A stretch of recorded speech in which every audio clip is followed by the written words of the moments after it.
I'm cutting ties with a broke 60-year-old. From now on, consider us strangers. Don't count on me. My son-in-law looked down on me and said those words. I couldn't believe what I was hearing. The future I had imagined when my only daughter got married was shattered in that moment. My name is Scarlett, and I'm 59 years old. My husband named David passed away suddenly in an accident just as he was about to retire at 6 years ago.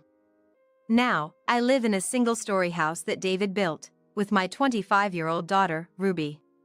It's a small house with a 100-square-foot living room and two 80-square-foot bedrooms, but it was spacious enough for the three of us. Now that it's just the two of us, it feels a bit lonely. We have a small yard, but Ruby uses it as her parking space. Ruby, who got her certification from beauty school and works as a nail technician, just fulfilled her dream of opening her own shop last year. I'm forever grateful to David, who provided for us and supported her dreams. Growing up in a poor family, I decided to drop out of school and work to support my three younger siblings. Luckily, I got a live-in job at a local hotel. I started as a helper, learned the ropes, and worked as an employee. When I was 25, I was introduced to David, a regular customer's son who was 8 years older than me. I was immediately drawn to his kind and sincere nature, and we got married. David worked at a steel mill and had an irregular schedule with night shifts, so after our marriage, I quit my hotel job and became a homemaker. I developed an interest in cooking while preparing daily meals, and with David's support, I went to school and got a chef's license. I was happy to do anything to support him. When Ruby was born and childcare settled down, I started a blog, posting homemade meals and packed lunches. I also jumped on the Instagram trend and continue it as a hobby.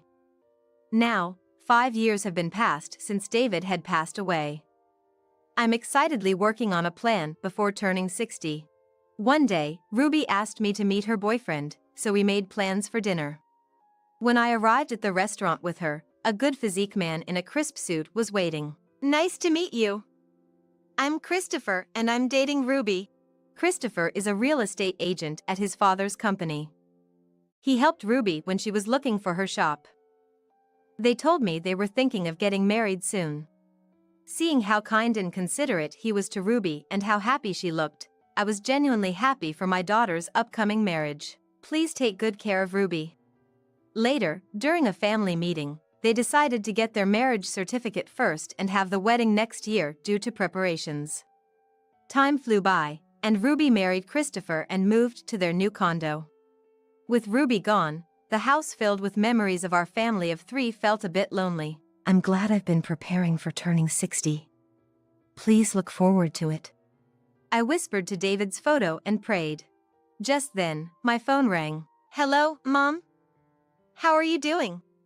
Hearing Ruby's cheerful voice, I couldn't help but smile. Oh, I'm doing well. It sounds like you're doing great too. Your 60th birthday is coming up, right? Let's have dinner together to celebrate. Christopher has reserved a wonderful place for us. Really? I'm looking forward to it. Thank you so much.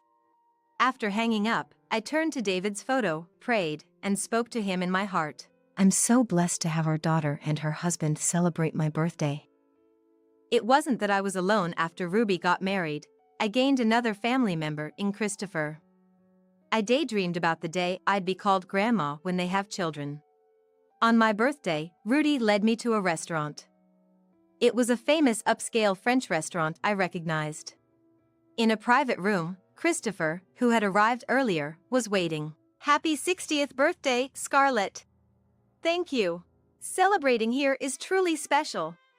Seeing my teary eyes, Ruby gave a warm smile. Happy birthday, Mom. I'm sure Dad would be thrilled too. We enjoyed a delicious full-course meal, and at the end, a dessert plate decorated with Happy 60th was served. Ruby even gifted me a red branded pouch for my birthday. Christopher, Ruby, thank you so much for today. The two offered to drive me home. I wanted to give them a small token of appreciation, so I asked them to stop by my house. I was worried if Christopher's large car would fit in my small yard, but it did. The sight made Ruby and me laugh. Perhaps because it was his first time here, Christopher looked around the house uneasily and became silent. I made these sweets. I hope you like them. I served them tea and the treats I had made the day before. Yummy! Mom's treats are always the best. Try some, Christopher. While Ruby enjoyed the sweets, he remained silent, taking a bite without a word. I was a bit concerned about his behavior, but Ruby chatted away. Then, Christopher suddenly asked about David's background and mine. He worked at a steel company from right after high school until he was 60. He was a hardworking and sincere man. I dropped out of school and worked at a hotel, but after getting married, I became a homemaker. I got really into cooking and started posting my dishes and sweets on a blog and Instagram. Have you always lived in this house? Yes, he built it for us before Ruby was born. We had trouble conceiving, and he told me that no matter what, this would always be our home. I see. Christopher seemed deep in thought as he listened. I'll come over next time to taste your home-cooked meals. Of course, you're always welcome. I waved goodbye as they left. As I started cleaning up, the doorbell rang. Opening the door, I found Christopher standing alone. Oh, did you forget something? Christopher stepped in, looking down at me with a stern gaze.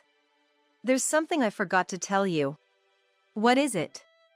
I was completely fooled because we always met outside. Fooled.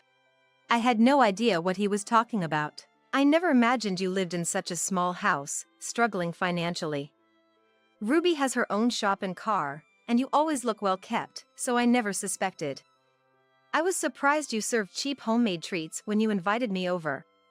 I tried to recall his odd behavior since he entered the house. If that's how you entertain guests, we could have just gone to a diner instead of an upscale restaurant today. It would have suited your taste better. I'm sorry I tried to match your level without knowing you were poor. You haven't heard anything from Ruby? Ignoring my words, he continued with a tone and attitude that seemed like a completely different person. I need to be selective about who I associate with as the next CEO. Having a relative who dropped out and lives off a pension without working is nothing short of embarrassing. I tried to speak, but no words came out. Just so you know, now that you're 60, consider our ties severed. From now on, we're strangers, so don't rely on us. He looked down on me with those final words and quickly left. What just happened? His shocking words kept replaying in my mind. I collapsed in front of David's photo. What should I do? The son-in-law I thought was a kind and caring young man showed his true, discriminatory nature.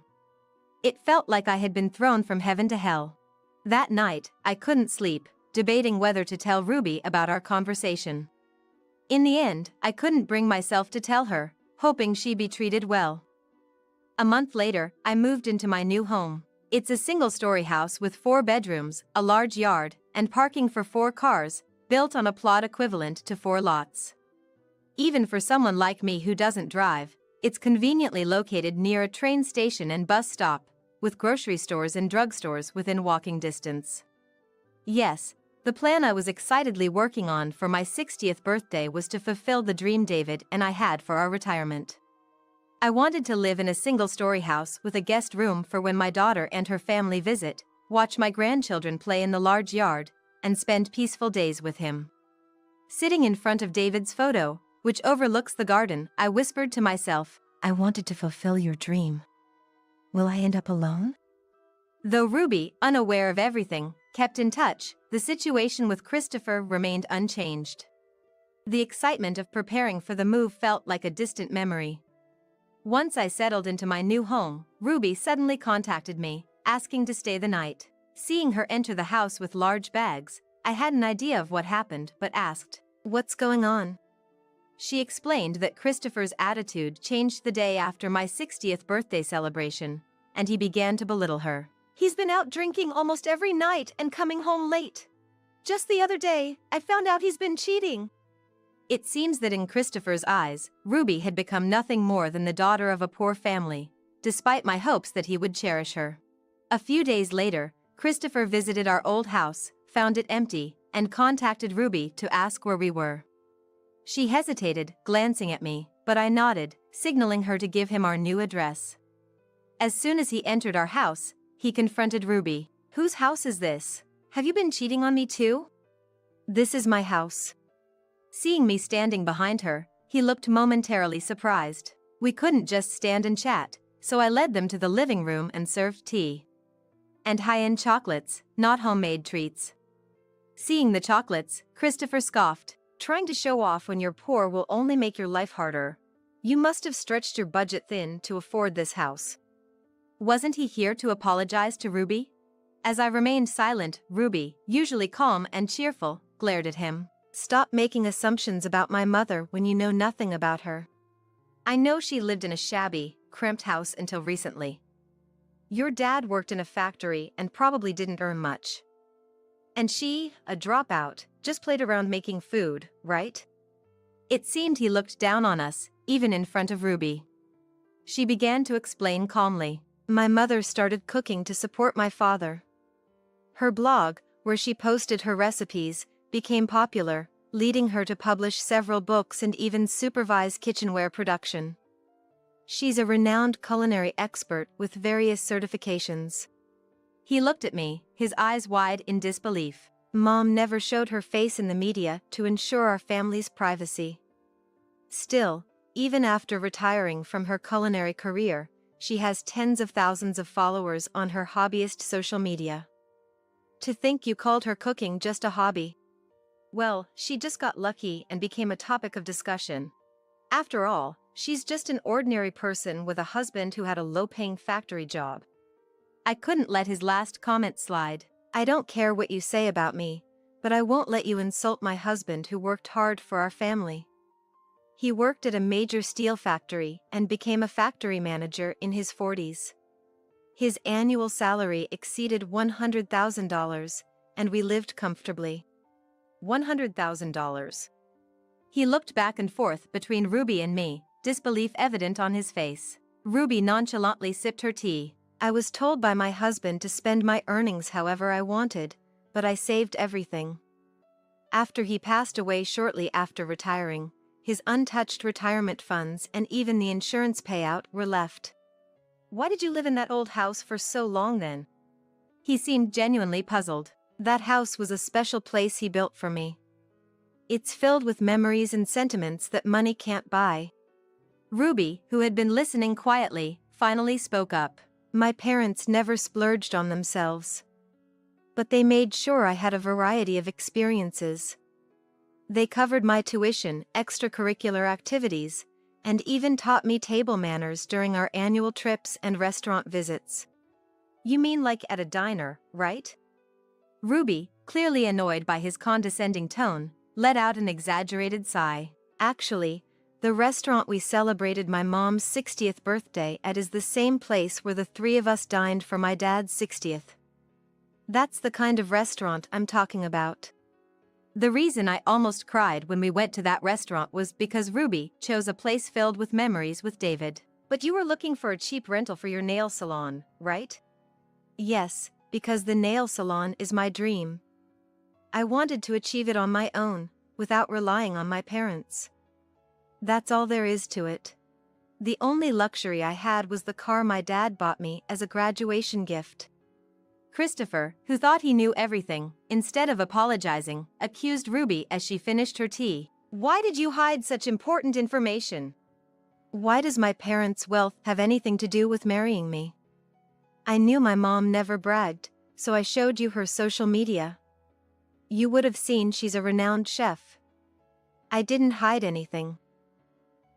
Christopher was at a loss for words, glancing at me for support, but I pretended not to notice. Then, he suddenly changed his tone and started making excuses. "I have a responsibility to choose who I date as the next CEO. How can I introduce someone from a poor background as my family? If you had told me everything from the start, I wouldn't have misunderstood or cheated. Ruby, I promise I won't cheat again. Please come back." Ruby chuckled. "That's funny. You are the one who cut ties with my mom." At her words, Christopher and I both looked at her in shock. Why would I go back to someone who looked down on our family, cut ties with my mom, and even cheated? "No." Scarlett, I apologize for my misunderstanding. The sight of him, who had been so arrogant just moments ago, now expressing his apology was comical. I calmly told him, "You did cut ties with me. Remember telling me we're strangers now and not to rely on you? Don't worry, I have no intention of being your mother-in-law again." No way! He looked defeated, but I couldn't find the words to comfort him. Please leave for today. Tell your parents the truth and get their approval for the divorce. With no room for argument against Ruby's firm stance, Christopher left. Mom, I'm so sorry for all the pain I caused. It's all because I married him. Ruby, tears in her eyes, held my hand. I gently grasped her hand. Don't worry about it. I'm so glad you're my daughter. Ruby had overheard our conversation that day. She knew I was keeping silent about cutting ties with Christopher for her sake. Seeing his attitude, she decided on a divorce and left the house. A few days later, his parents came to apologize with him in tow. Ruby and I knew it wasn't their fault, so we declined any compensation in the divorce proceedings and quickly finalized the divorce. Fortunately, we hadn't announced the wedding to our acquaintances since it was planned for a later date. I'm home. Hello, good to see you again. A year has passed since then, and Ruby brought home a man she recently started dating. Well, it's been a while. Dinner's just ready, come on in. The man was Nicholas, Ruby's childhood friend whom I knew well. He had always been close to Ruby without any prejudice. When Ruby got divorced, he was there to listen and support her. Their unchanged bond and mutual trust warmed my heart. I sincerely hope for Ruby's happiness and want to watch over her from a distance. I married the man I deeply love, and finally we became a married couple that I've always dreamt of. And to top it all, we're even holding a wedding ceremony that I've always dreamt of. Being blessed by so many people and being able to marry the one I love. I was sure my parents in heaven would also be happy. That's what I thought. But I had no idea about the tragedy that was awaiting me. I will never forgive them for ruining everything. I am going to get back at them. My name is Mary. I got proposed to by Thomas, my boyfriend who's 2 years older, and got married at the age of 27. I lost my father when I was very young, and my mother passed away due to illness 2 years ago. Thomas was the one who supported me both physically and emotionally when I was at my lowest. We got married on the anniversary of our 2.5 years of dating and started a blissful newlywed life.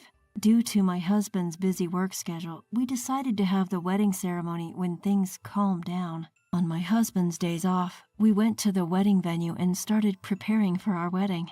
We had the date of our ceremony fixed, and it was time to decide on our guests. I have an aunt and uncle who loved me like their real daughter in place of my deceased parents. After my father's death, they brought me lots of cooked meals since my mother was busy working all the time. They also kept me company when my mother was at work, so I wouldn't feel lonely. Moreover, when my mother fell sick, they shared all her chores so that I wouldn't have to carry the burden all by myself. Even when my mother's condition didn't improve and I was down, it's okay. Your mother is definitely going to get better, so Mary, you also believe and wait for her, okay? My aunt would encourage me gently. No matter how tough or painful things got, I was able to overcome them because I had my aunt and my uncle by my side. That's why I wanted them to sit in the seats designated for family on the bride's side. To convey this, I visited my aunt and uncle's house after a long time. Mary, congratulations on your marriage. My aunt greeted me with tears in her eyes. Thank you, Auntie. So I was thinking, I want you guys to sit in the seats designated for families at my wedding. Is that okay? Of course. Then my aunt brought out a big box. Mary, why don't you open it? Prompted by my aunt, I opened the box in front of me. Inside was a pure white wedding dress. The dress, made of beautiful silk fabric, had a good balance of elegance and cuteness. The décolletage was decorated with vibrant lace. The silhouette was cleverly designed to form a beautiful A-line, and cute flower embroideries were done on the hem. The size was smaller than usual, and it was clear that it was made just for me. I loved the wedding dress at first sight. Huh? Why this? Well, your mother, my sister, she made it. What? Mom did? That wedding dress was handmade by my mother. Despite battling illness, she tirelessly stitched it together day after day, custom fit for my petite frame. She asked my aunt, "If Mary ever gets married, please give her this. This is a creation filled with all the love your mother could muster in her final days. Mary dear, you must wear this dress at your wedding. Your mother would be so pleased," said my aunt, her eyes brimming with tears and a tender smile on her face. Her heartfelt sentiment moved me to tears. "Thank you, Auntie. You've kept it safe all this time. I promise I'll wear this dress at my wedding. You have to come and see me wear it," I said, clutching my mother's handcrafted wedding dress, full of happiness as I returned home. Once home, I hung the dress on my bedroom wall and gazed at it intently. I was determined to make my wedding a success wearing this dress in honor of my mother. That feeling only got stronger as the days passed. Then one day, a disaster struck. When I returned home from work, the wedding dress that should have been hanging on my wall was gone. What? It's gone? Why? I know I left it hanging right here. Panicking, I pulled out my phone to call the cops. Just then, my husband walked in the door. "Oh, Mary, what's wrong?" Seeing me in tears, he sensed something was amiss. He rushed over to me. My dress is gone. I had it hanging right here. I think someone stole it." My desperate plea elicited an unexpected reaction from my husband. "Oh, is that all?" "Huh? What do you mean? Thomas, do you know something?" I asked hesitantly, to which my husband responded with a shocking revelation. "Of course I know. My sister said she's getting married soon and wanted to borrow your dress." "Huh?" Yes, my husband just went ahead and lent my wedding dress to his sister without even asking me. Apparently, when he casually mentioned the dress to her, she asked if she could borrow it, and he readily agreed. That's why she came over to pick it up. She used the spare key from our mailbox. He gave my dress to his sister without my permission. I can't believe this. What the hell? As I raged at my husband, he waved his hands dismissively as if it were no big deal. Our wedding is still a while away, so it's not a problem, right? Besides, my sister was thrilled. She's broke and was happy that she wouldn't have to pay for a dress. Happy that she wouldn't have to pay for a dress. I never gave permission for any of this. I was livid at my husband's blatant disregard for my feelings. That dress was handmade by my mother specifically for me. Didn't I tell you that, Thomas? It's tailored perfectly to my size. Why would you lend it out without asking me first? Calm down. It's not like it's a one-time use thing. You can still wear it, so what's the issue? What's the issue? It's obvious, isn't it? Why would your sister wear my dress before I do? No matter how you look at it, that's just wrong. Even after I explained why I was pissed, my husband refused to apologize or even acknowledge his mistake. To add insult to injury, he let out an exasperated sigh. "Mary, you're being too petty. Stop acting like a spoiled child, okay?" Spoiled? Being upset about this makes me spoiled? It's something my mother made for me, so it makes no sense for my sister-in-law to be wearing it before me. I'd reached my limits with his irresponsible comments that disregarded my feelings completely. "I'm going to your parents' house tomorrow to get the wedding dress back from your sister." "Huh? Tomorrow is the day my sister's fiancé and his parents are coming to visit our parents' house. Don't interrupt them." Interrupt? You got some nerve. Let me be clear. No matter what anyone says, I have no intention of letting your sister wear that dress. The next day,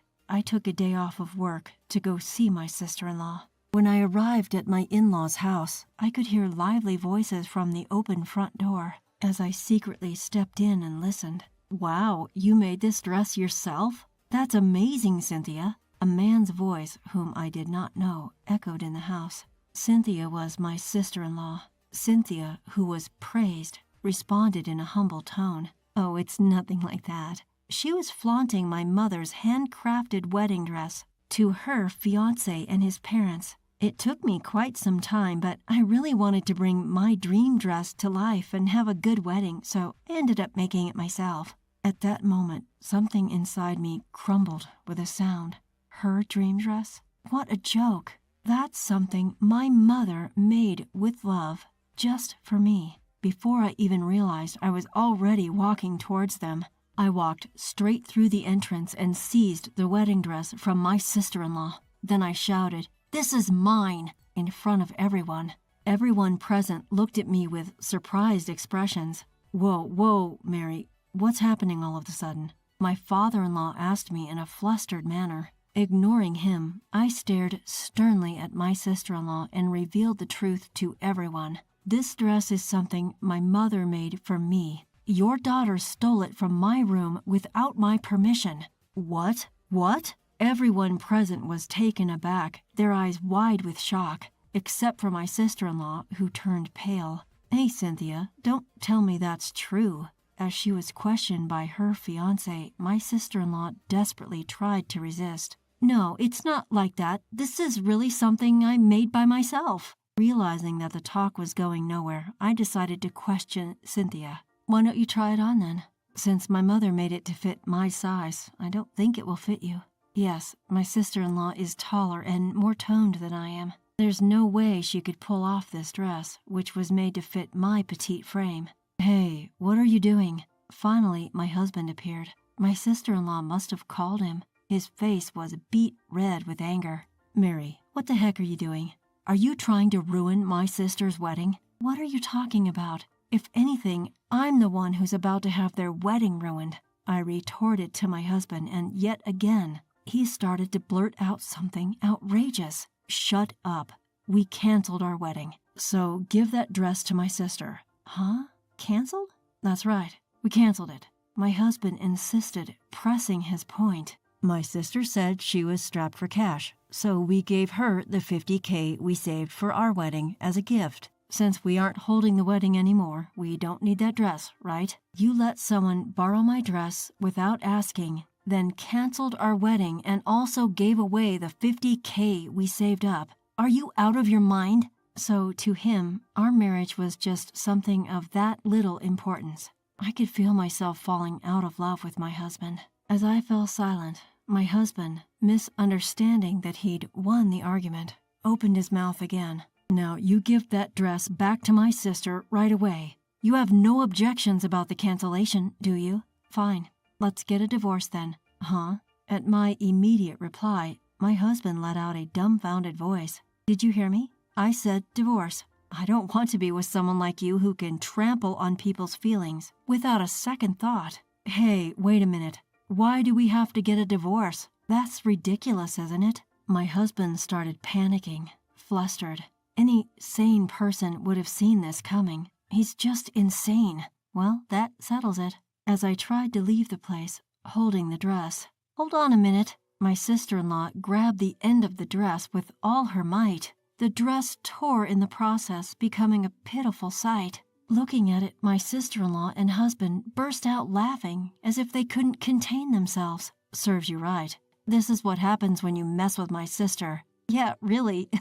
If you just quietly lent me the dress, none of this would have happened. You brought this upon yourself, Mary. Tears welled up in my eyes, mixed with anger. My wedding being canceled was fine, but I wanted to keep this dress safe with me for my entire life. And now, because of these worthless people, just then, my sister-in-law's fiancé stood up and slowly muttered, "Guess we're done too." Huh? Everyone was taken aback. Wait, you're joking, right? You're calling off our engagement? Why? In response to my sister-in-law's plea, her fiancé glared at her with a fierce look. Why? It's obvious, isn't it? There's no way I could marry someone who can do nasty things like this with no hesitation. No way. Even his parents seemed to feel the same way, showing quiet anger towards my sister-in-law's actions. Well, no more talk of marriage then. My fiancé and his parents were about to leave. Just then, my sister-in-law burst in frantically, yelling, "Wait a minute. It's absurd to call off the engagement over something like this. Right, Mom and Dad? You guys think so too, don't you?" Despite her pleas to her parents, it was too late. Wait, Dad? Mom, why are you glaring at me? Her father then shouted at her with full force, "Get out, you disgrace." Even my usual strong-willed sister-in-law started sobbing due to this overwhelming force. "You guys are so cruel. This is too much." "Stop crying. I don't remember raising a jackass like you. I'm not claiming you, someone who can be this dismissive of others' feelings, as our daughter. But, upon seeing his sister crumbling in tears, my husband stepped in to intervene. "Dad, Mom, calm down. You don't have to blame my sister this much. You too, Thomas." "What? You're no better. How dare you disregard Mary's feelings? Leave this house with Cynthia, you foolish son." Probably never anticipating that he too would be disowned, my husband stood there, mouth agape. Then my mother-in-law came over to me, bowing her head in apology. "I'm so sorry, Mary. We were told that the dress was handmade by our daughter, and we just believed it.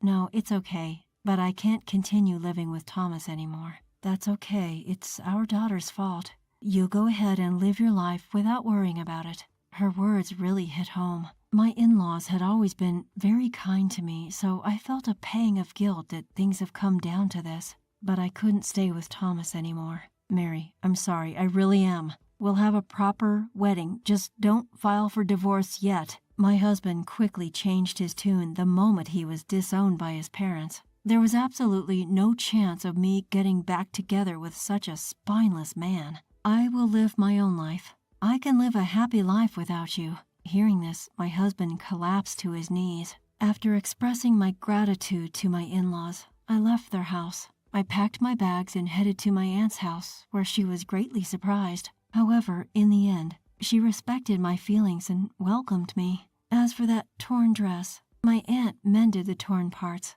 and my mother's dress regained its shine. Afterward, I asked for alimony from my ex-husband, and we divorced. He had been secretly handing the wedding funds to my sister-in-law, so I was able to get a little more alimony. It seems that my husband and sister-in-law have been disowned by their parents, and now they are living together in the house we once shared. My sister-in-law, who had intended to become a housewife after marriage, had already quit her job and was now unemployed. Now my husband was single-handedly covering both of their living expenses. Next time, if I ever get another opportunity to marry someone, I want to make sure to thoroughly assess my partner, and then I will have a wonderful wedding. Of course, wearing my mother's handmade wedding dress. My name is Emily, and I work as a corporate employee. Living with me is my husband of the same age, Michael, and our 5-year-old son, Ethan. Michael and I met at a group date organized by a friend. Impressed by his straightforward character and persistent courtship, I felt safe and decided to marry him. In our early days of marriage, Michael was proactive with household chores, and I felt deeply cared for. I sincerely believed marrying Michael was the right choice. However, the days of bliss were to crumble sooner than expected. 2 years into our marriage, we were blessed with a new life. Michael shared in my joy, and I was convinced our happiness would only multiply from there. But reality had a different script. As my belly grew, I noticed a cold shift in Michael's attitude. I didn't push the issue, thinking he might be feeling the pressure of impending fatherhood. I thought his perspective would change once he saw our child. Yet, when Ethan was born, Michael's attitude changed further, and not for the better. Despite my exhausted state after childbirth, desperately trying to care for our newborn, he offered no help. His annoyance with Ethan's night cries led him to sleeping in another room more often than not. I took a year-long parental leave and returned to work, but without Michael's help, the daily grind of childcare and work was draining me. Worse, Michael's return home got increasingly later. Being a full-timer myself, I wanted to share house chores and childcare responsibilities with him. But Michael seldom came home early, shattering my hopes. I'm overwhelmed doing everything by myself. Can't you come home a bit earlier? I'm working long hours for Ethan's sake. If you're not happy, why not work shorter hours? No matter how much I talked, he disregarded my pleas, suggesting that I should work less. If we could live on Michael's income alone, the story would be different. But that's not enough. That's why I resumed work just a year later. He didn't seem to understand that if my earnings reduced, so would our family's overall income. Moreover, I was always unhappy about Michael coming home drunk. This is a part of my work, whining and dining with clients. Michael is self-employed. He actively participates in these drinking sessions as he has to establish relationships with clients on his own. Having never experienced self-employment, I questioned if these daily drinking sessions were really necessary. 5-year-old Ethan began to understand things a bit more and seemed frustrated by his father's frequent absences. Why doesn't Daddy ever eat with us? Even on his days off, he just sleeps. I tried to pacify Ethan's growing resentment towards Michael by saying, Daddy is working very hard for us outside. Let's support him. But no matter how I tried to soothe him, Ethan seemed unconvinced. Given Michael's daily routine, he rarely had time to play with Ethan, even on weekends as he often slept till noon. Instead, he would laze around in his room till evening and then head out for another drinking session. Ethan doesn't like it either. At least spend some time with him on your days off. I'm working, aren't I? You're too naggy. Whenever I brought up his frequent nights out, he would just lash out.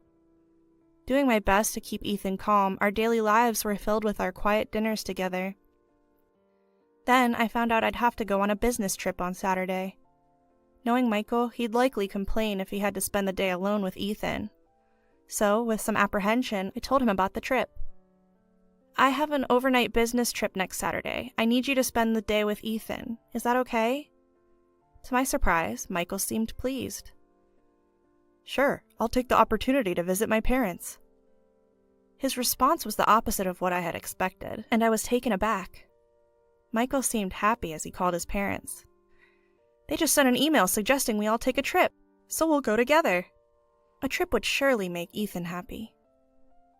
It felt like a good opportunity to make up for not spending enough time with him. Michael had agreed to look after Ethan, so I felt relieved about going on my trip. And then the weekend arrived. Early in the morning, I left the house for my business trip. Please give my regards to your parents. I know. Take care. Seeing Michael in such a good mood, I felt relieved. It was work, but it would also be a day to myself for the first time in a while. I was looking forward to spending my time off as I pleased. The destination for the business trip was about 2 hours away by train. Come to think of it, this is near Michael's parents' house. The familiar sight from the train window brought back memories. It's been a while since I last visited. I should drop by sometime. I remembered coming to the department store near the station with Ethan. He was only 3 at the time.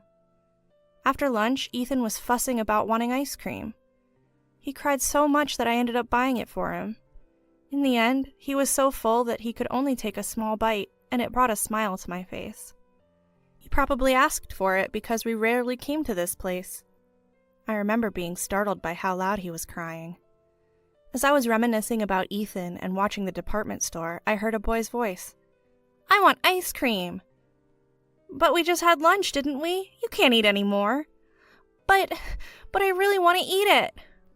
The boy was saying the same thing Ethan used to say. When I looked in the direction of the voice, I saw a sight that left me stunned. Ethan?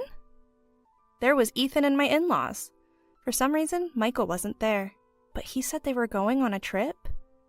My heart started pounding. Maybe Michael was in the restroom. Maybe the trip had been canceled. My mind was racing with different thoughts, and I was in a complete panic. Not understanding what was happening, I decided to call Michael to confirm his whereabouts. Hello? Where are you now? Eh? We're at a hot spring with my parents. I see. Right, of course. Do your best on your business trip. Talk to you later. With that, he hung up. As I listened to the end of the call, I was left in utter disbelief. I had caught on to a big lie that Michael had spun. Convinced he was hiding something, I decided to dig into his actions in light of this incident. On Sunday evening, I made sure not to ask about how Michael and Ethan spent their day even after I came home. It was unnaturally quiet, Ethan not sharing anything about his weekend. Feeling a clear sense of unease, I resolved to gather evidence. The following day, Michael went to a social gathering after work as usual. He seemed heavily drunk that day, falling asleep on the living room couch as soon as he got home. Ugh, what a nuisance. I couldn't help but sigh at the sight of Michael, more inebriated than usual. Doing housework while looking at a drunken Michael was not a pleasant experience. After finishing all the chores, and just as I was about to leave Michael on the couch and head to bed, his mobile phone chimed. Seeing it as an opportunity, I peeked at his mobile phone to find a message on display. I gently picked it up, careful not to wake Michael. With a mix of anticipation and dread, I checked the screen. "Thanks for today. Can't wait to see you again." The moment I saw that message, my suspicions turned into conviction. Touching the screen of Michael's mobile phone, it opened easily. Recklessly, he had not set a lock on it.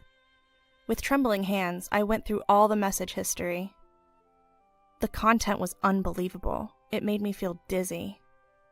Michael was hiding something unthinkable. The next weekend, Michael said he was taking our son to his parents' house again. "You didn't get a break last week, right? This week you can relax by yourself." I knew what Michael was planning, but it wasn't time to reveal that yet. Pretending to be ignorant, I thanked Michael. "That sounds great. Maybe I'll relax at home and watch a movie." Even I found it amusing how poor my acting was as I pretended to be happy. Michael, oblivious to my act, seemed overtly relieved that I would be staying home. "Both of you, take care." After seeing them off at the front door, I made a call to a certain place. "Hi, I was hoping to request your services today. Is that okay? Thank you."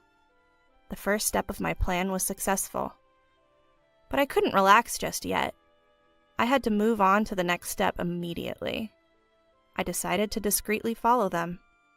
With a cliched disguise and a hat I had bought just for this day worn low over my eyes, I watched from a distance. Just as expected, Michael left Ethan at his parents' house and went off somewhere else. Since I had already anticipated Michael's next moves, all I needed now was to gather the evidence. As my gaze shifted towards Ethan, I saw a lonely expression on his face. Seeing that face pained me. I couldn't stand letting Michael make Ethan feel this way without some sort of payback. I turned away from my in-laws' house and followed Michael to a cafe, his rendezvous point. "Oh, there you are. Sorry for the wait." A young woman arrived. Arm in arm, Michael and the woman disappeared into a nearby hotel. Without hesitation, I snap a picture. I never imagined I'd get such compelling evidence so easily. I felt deeply disappointed in Michael's foolish actions. After just a few minutes, I called Michael, figuring he just entered the room. "Hello? What are you up to?" "I'm at my parents' place. Why do you ask?" Michael responded, his voice obviously flustered. "I thought you could do some shopping on your way home."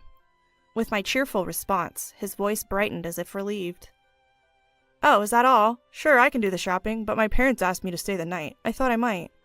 "Well, that's okay. I can do the shopping myself." Once again, Michael was planning to leave Ethan at his parents'. I felt a rush of anger, wondering whether he lacked awareness as a father. I worked hard to hide these emotions. I no longer had any feelings of love for Michael, who continued to lie. After hanging up the phone, I decided to pick up Ethan, who was likely feeling lonely. "Hello, I've come to pick up Ethan." Arriving at my in-laws' place, they seemed puzzled. "We thought Michael and you were both busy today. Is everything okay?" "I don't have any plans." They seemed even more confused when I responded. "Mom, you wouldn't believe this. Dad said he would play with me, but he left me alone. This is the second time. I hate Dad." Hearing my voice, Ethan ran up to me, his face a mix of anger and sadness. "I'm sorry, honey. Let's go home and play together." "Yay! Let me get my things!" After confirming Ethan had gone inside to collect his things, I revealed the truth to my in-laws. "I have no idea what you're talking about." Simply put, Michael is cheating. I saw him entering a hotel. When I showed them the pictures, their faces turned pale. "What? That guy?" "Michael has been going to a bar after work and is involved with a woman there. I've confirmed their message exchanges." "Mom, I'm ready to go." Ethan's arrival cut our conversation short. I'll send the details via email. I don't want to discuss this in front of Ethan. All right, we understand. Leaving them with that, I headed home. The woman Michael was cheating with was a bar staff named Olivia. I gathered this from their message exchanges. However, Olivia seemed to be unaware of the affair. Why? Because she believed Michael was single. Michael had hidden the fact that he had a wife and child. From their messages, it appeared Olivia contacted him for business purposes, but Michael was under the impression that spending money would escalate their relationship. Most likely, young Olivia was blinded by the money. Believing Michael was single, she repeatedly met him. I decided it was impossible to continue living with Michael. Before I started tailing him, I had explained the situation to my parents and asked them to help me move out today. They were furious at Michael and readily agreed to support me. Ethan, what do you think about us living at Grandma's place starting today? Sure, sounds good. Ethan was so engrossed in his game, I wasn't even sure he was listening to me. I realized I would have to explain things to him properly. Welcome back. What a rough day for you. We've moved your stuff into your room. Upon arriving at my parents' house, my in-laws welcomed us with warm smiles. Ethan, we made hamburgers for dinner. Yay! I love Grandma's hamburgers! Ethan seemed delighted at the prospect of his favorite food, which put my mind at ease. We used to visit my parents' house frequently, since it was close to our home. Ethan, being fond of his grandparents, didn't object to suddenly moving in. Our room was filled with countless boxes. Actually, ever since I realized Michael's infidelity, I had been gradually packing our belongings. Knowing that Michael was going to see Olivia that day, I hired movers to transport everything. Despite my initial apprehensions, the move was successful. I realized I would never return to that house again. As I was unpacking, I received a call from Michael. Emily, what's happening? He sounded panicked. Yes, what's the matter? So I got a call from my parents, and when I rushed to their house, Ethan wasn't there. It seems you might be under some misunderstanding. Oh, so it's a misunderstanding? Yes, it is. Even my parents are confused. They even scolded me. Interesting. Then, when I came home, all your and Ethan's stuff was gone. What's going on? It's exactly what it looks like. I can't live with you anymore. There's nothing more to discuss. Goodbye.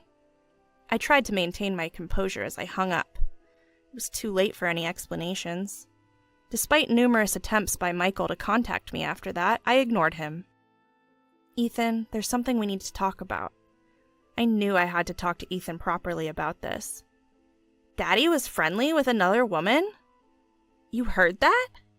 I knew that hearing this would be quite shocking for him.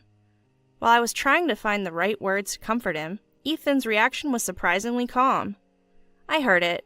I don't want a dad like that. It's more fun being with Grandma and Grandpa. Ethan's feelings towards his father had already vanished. I consulted a lawyer about the next steps. Since I had substantial evidence, it seemed that pursuing a favorable divorce wouldn't be a problem. I had been obtaining evidence of the affair directly from Olivia.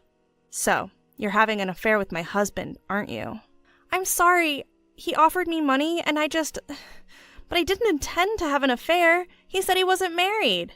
I believe you. If you provide evidence of the affair, I won't claim compensation from you in the divorce proceedings. What will you do? All right, I'll tell you everything. Tearfully, Olivia spilled the beans. She must have been trying too hard to earn a living. Meeting customers outside the club was a breach of its rules. I promised Olivia that I wouldn't reveal her actions to the club, and in return she gave me information about Michael. Michael had been involved with Olivia for 5 years, starting when Ethan was born. The affair had lasted a long time, and thus the compensation amount in the divorce proceedings was significant. Afterward, I won a substantial settlement and child support in the divorce. As for Michael, he was abandoned by his family and the woman he had been smitten with stopped contacting him. Moreover, after paying the settlement, he was left penniless. His work was also negatively affected because news of his affair somehow leaked. He lost the trust of his favored clients and his income plummeted. He's now working multiple part-time jobs to make ends meet. Whether worn out from his life of loss, he asked his parents-in-law for help, but they refused to hear him out, practically cutting ties. I hope he reflects on his actions and tries harder. Ethan and I decided to continue living at my parents' home. Ethan seemed more lively after we moved in, and we're able to live comfortably. He's still attending the same preschool, so the only change for Ethan was the house we're living in. I was relieved that he didn't seem particularly stressed. Seeing Ethan's happy smile, I became certain that deciding to divorce was the right choice. I'm heading out today, so please take care of the house. Here's the key. I was sick of my mother-in-law Megan's habit of dumping household chores on me like this.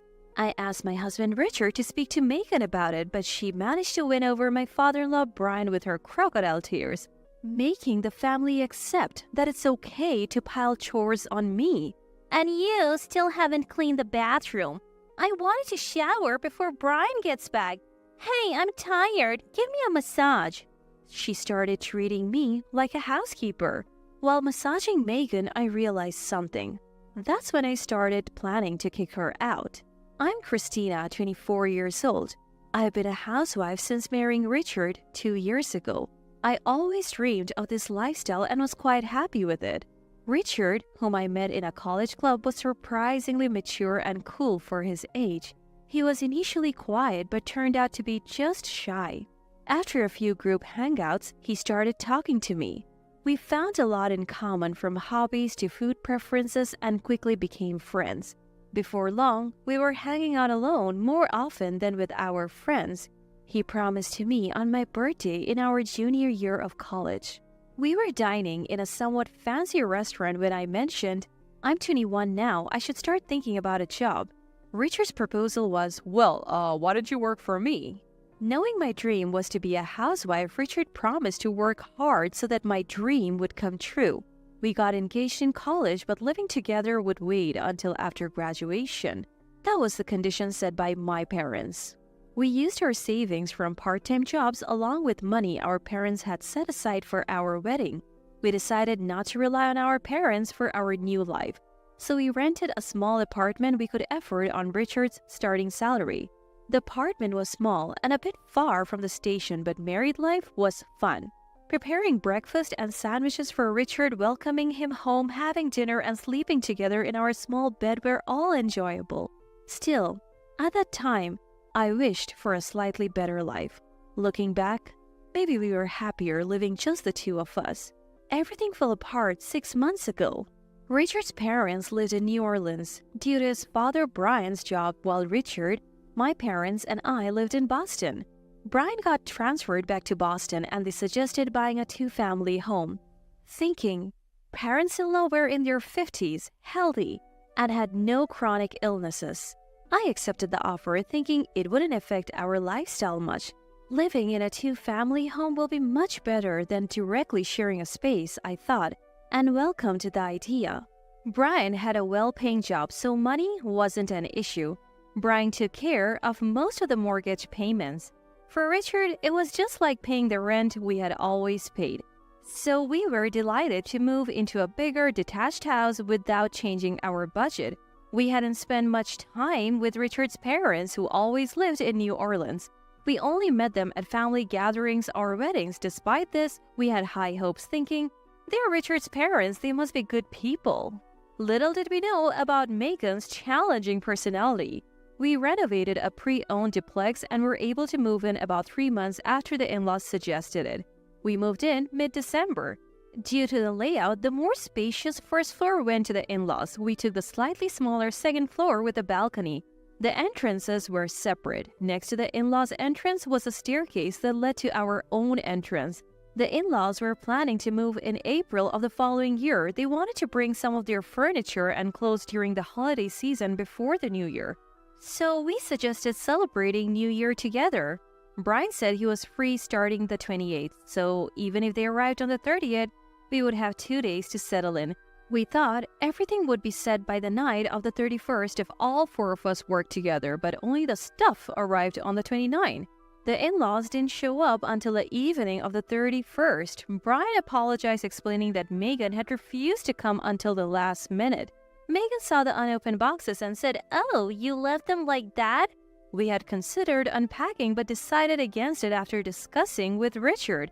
When Richard explained, Megan lazily twirled her hair and said, "You could have unpacked." The unpackaging didn't finish that day. We had planned to dine in the spacious living room on the first floor but had to settle for our second-floor home. The in-laws seemed to enjoy the meal and they relaxed in our living room afterward. Brian kept saying, "We need to unpack," but Megan said she was super tired from the move and just lounged on our sofa watching the New Year countdown on TV. With Megan unwilling to help, the three of us went to the in-laws' side to finish unpacking. When we came back to our place to toast the new year, Megan was gone. We found her sleeping in our bedroom, still dressed. Both the living room and bedroom TVs were on, and she had helped herself to the champagne and mixed nuts I had set aside for toasting. Brian apologized, saying, "Megan must have been really tired from the move. We did unpack right away, so please be understanding." I knew it wasn't Brian's fault. We let him sleep in our bedroom, and Richard and I slept in the living room. The next morning, Megan was the last to wake up, and Brian. To our surprise, after getting dressed, Megan told us she was going to meet some friends in Boston and quickly left while we were still unpacking. Brian was understandably upset about this, so ironically, Richard and I ended up calming him down. Late that night, Megan came back slightly tipsy and without any explanation, went straight to our bedroom and fell asleep. Angered by this as well, Brian said he was going to sleep on the sofa at in-laws' house and stormed out. The next day, Brian left to visit an executive in Boston who had helped him in the past.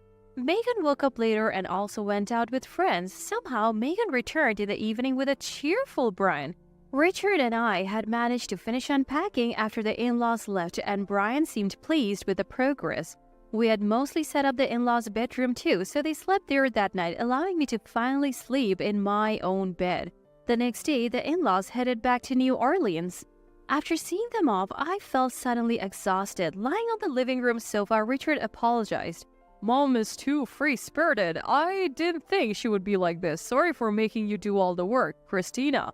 But once they have moved, they'll be living separately, so we won't have to deal with this anymore." I was frustrated with Megan, who had a habit of imposing her will on others, but I didn't complain, figuring it wouldn't matter much after the move. However, Megan's selfish behavior only escalated.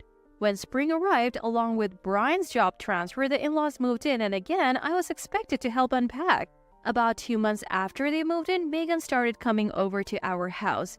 Usually, after sending Richard off and finishing breakfast cleanup, Megan would arrive around 10 a.m., all dolled up. "Hey, I'm heading out today. Please take care of the house. Here's the key," she would say, handing me the key to her house before leaving. I reluctantly ended up doing the chores for their home too. Megan would typically return around 6 p.m., nonchalantly greet Brian, and retrieve the key from me. At first, it was just once a week, but Megan gradually increased the frequency of her visits, making me more and more responsible for their housework. One day, I told her, "I have my own chores. I can't do this anymore." Megan walked into my house, looked around, and said, "Everything's clean, isn't it? You get your chores done so quickly, Christina. You can handle ours easily," and left the key on the living room table before heading out. I decided it wasn't a good idea to bring this up directly with Brian, so I talked to Richard. After apologizing for Megan's behavior, he said, "You can ignore Mom's demands." "I can't just ignore them," I protested. Finally, Richard agreed to address the issue with Megan when Brian was around. They planned to talk during a meal on Brian's day off. As usual, Megan pretended to be engrossed in the TV while I was cooking. In the presence of Brian, Megan acts as if she is doing normal housework. During dinner, Richard said, "Mom, it's okay if you go out, but don't push your housework onto Christina." Brian immediately rebuked Megan. "Are you really doing that? We had an agreement not to be a burden to Richard and Christina. They have their own lives too, you know?" Then Megan burst into tears and said, "I want to help with housework too, but my back has been hurting lately. It's hard to bend over. That's why I've been asking Christina to help. I thought it would make it awkward for her if I were around, so I went out. I'm sorry, Christina." That's a blatant lie about her back hurting. Why? Because just last weekend, taking advantage of Brian being away on a business trip, Megan went out to play golf with her friends. People with bad backs don't go playing golf.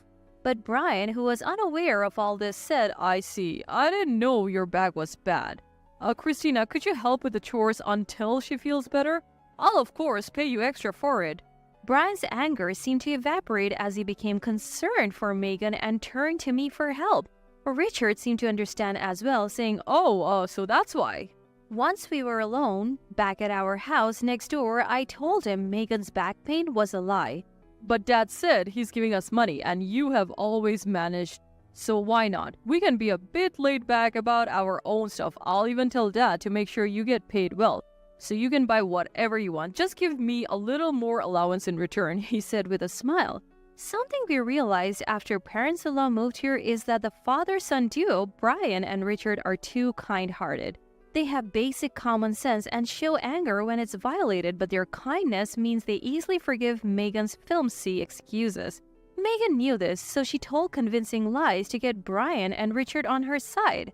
Once Brian started giving her an allowance for housework, she began to neglect her chores even more. She used to dump chores on me when Brian was out, saying things like, "I can't move because my back hurts," or "I can't get up, my back hurts and I feel sick," pushing me to do all the housework from morning till night. Oblivious to Megan's lies, Brian would say, "Sorry, Christina," and head out. After Brian left, Megan would shower, dress up, and go out without saying a word. By this time, I had been given a duplicate key to the in-laws' house. When she returned before Brian did, she would complain about the dinner I made. "Isn't this too little? Can't you make more dishes? You're getting an allowance. Don't slack off. My dress is wrinkled. Iron it properly. The bathroom isn't clean yet. I wanted to shower before Brian comes back. Come on, give me a massage. I'm tired," she would say whenever she wanted. She really seemed to think of me as an actual housekeeper, yet when Brian returned, she would put on a facade saying, "This is delicious. Christina, your housework is more meticulous than mine," and Brian and Richard were completely oblivious to Megan's attitude. Even when I complained to Richard, all he said was, "You can ignore unreasonable demands." I had reached my breaking point with Megan. I thought the only way left was to secretly film Megan when Brian and Richard weren't around and show them the evidence. Just when I thought this, an unexpected opportunity arose. It was the day Brian returned from a business trip. As usual, Megan saw him off and went on a trip saying she was going sightseeing with friends.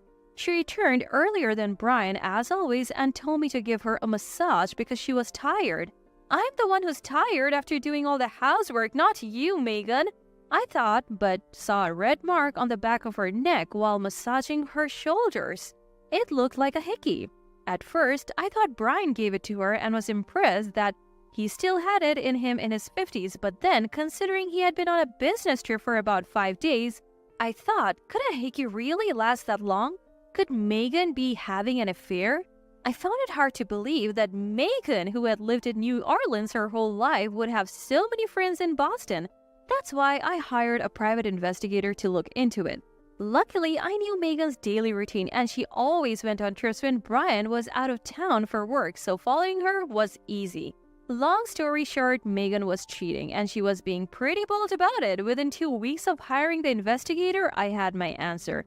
Seeing photos and videos of Megan in compromising situations left me speechless.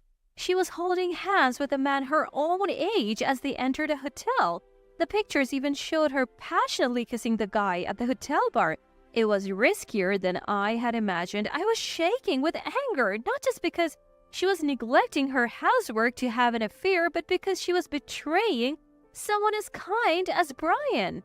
She had the audacity to betray Brian while he worked hard to provide for us. I couldn't let her get away with this.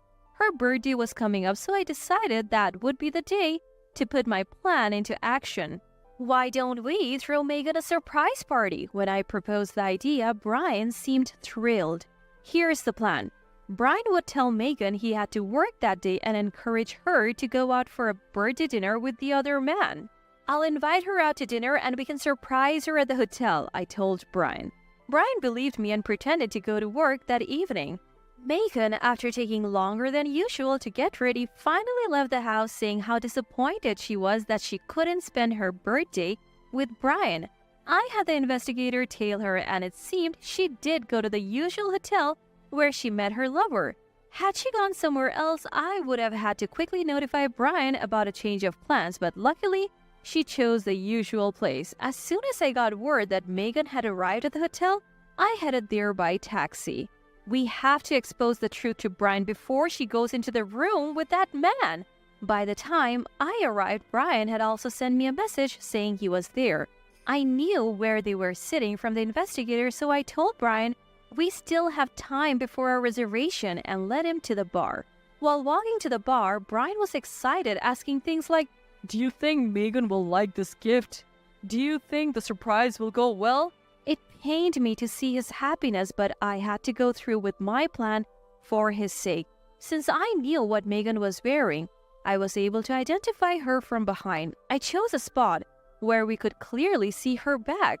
From there, I thought I'd be able to see Megan and the man as they moved, and sure enough, I could. About 20 minutes after sitting down with Brian, Megan, probably thinking about moving to a hotel room, wrapped her arm around the man's and started to work off in a flirty manner. I had a perfect view of Megan's profile. I glanced at Brian, wondering what if he hadn't noticed. Brian was staring, lost for words. Then after about 5 seconds of shock, Brian ran after Megan, catching her by the arm near the bar's exit. What? Megan looked stunned. Megan, what are you doing here? Who is this guy? Oh, What's going on? the surprised one was the man. Brian, demanding an explanation, told the man, She's my wife. I need to talk to her. Sorry, but you should go home now. and walked out of the bar, still holding Megan's arm. I quickly settled the bill for Brian and me and followed them. In the taxi back, Megan seemed to realize her situation and kept saying, It's not like that, Brian. Brian said nothing. When we got home, Brian told me. I would like for you to go home too, Christina. I said, okay, but concerned that kind-hearted Brian might get fooled by Megan again. I discreetly went to the in-laws' house with the incriminating photos and hid to observe their living room. What was that about? You're misunderstanding. Megan began making excuses to an angry Brian. I went out drinking because celebrating my birthday alone was boring. I had too much to drink and the guy next to me offered to help. He said he would walk me to a taxi because I was stumbling. Brian seemed close to being fooled by Megan's smooth excuses. I couldn't keep quiet. Bursting into the living room, I yelled, Don't be fooled, Brian. Megan is having an affair and it's not the first time she's met that man. What? Christina, don't say things you don't understand. Eavesdropping is the worst. Brian, look at this. I handed Brian the evidence photos. What's this bunch of papers? Megan, who had been confident, started to panic when she realized what was handed to Brian were photos. No, I didn't do it. These pictures are fake. Megan was yelling this, but Brian was quietly looking through the photos one by one. After seeing them all, he shouted, You're the worst, Megan. Do you even realize what you have done? I told you. It's not me. These pictures are photoshopped. Megan argued but started to cry at Brian's words. How could Christina Photoshop pictures of you with a guy you just met today? I was lonely. You're always busy with work. She tried to master her usual crocodile tears. Brian just silently stared at her. Just when it seemed like Brian might fall for Megan's act again, Richard, who had just come home from work, entered the living room. Oh, is Christina here? I came looking for her because she wasn't home. Wait, why is Mom crying?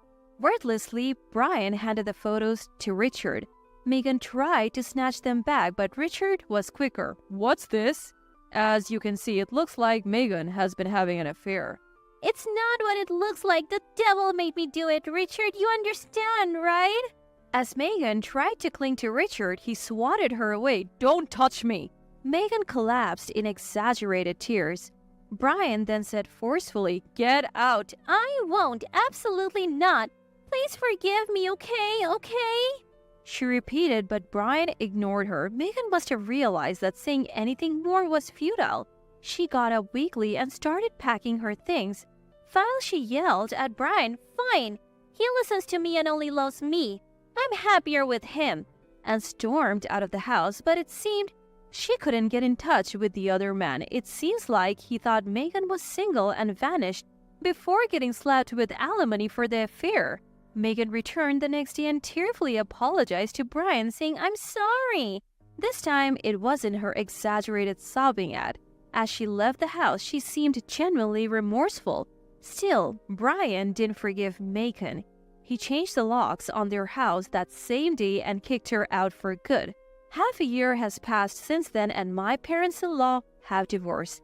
Megan was adamant about not divorcing, saying things like, "I'll fight it in court." But since she was 100% at fault, she couldn't get a lawyer to take her case seriously, so they divorced. There was no alimony claim against Megan and likewise no division of property. Since I was the one who initiated their divorce indirectly, I apologized to Brian for it. He thanked me, saying, "I'm glad you told me. I didn't know she was that kind of woman. Thanks to you, Christina, I found out." When he found out I had used a private investigator, he asked, "Do you know who the guy is?" I did. So when I told him, Brian said he met the guy. A graduate student who thought Megan was a single 40-year-old. He profusely apologized, saying he has no idea she was married. Brian chose not to demand alimony from the guy as long as he never met with Megan again. The man agreed, saying, "I had no intention of meeting her again, even if she became single." Megan, who had been living off Brian's credit card, was struggling to make ends meet after being thrown out without any division of property. She regularly showed up near our place asking Brian and Richard for forgiveness and even for money. I have also been approached a few times with Megan asking me to help them reconcile. Brian, now fed up with Megan, sold a house that was under mortgage and bought a new one elsewhere.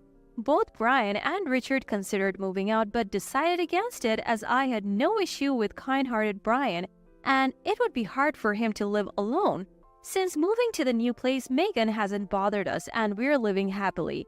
Brian always compliments me on my housekeeping, and ever since finding out that I'm pregnant last month, both Richard and Brian have been helping out more around the house, while my first pregnancy and the upcoming birth do make me anxious. The stress-inducing Megan is gone, and with kind Richard and Brian around, I think everything will be okay.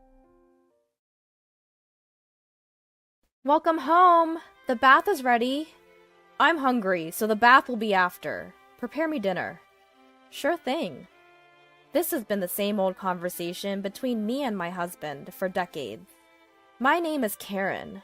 I'm a 59-year-old homemaker. I time the preparation of the bath and dinner to coincide with my husband's return from work. Since it's not always clear which he'll want first, I have to have both ready.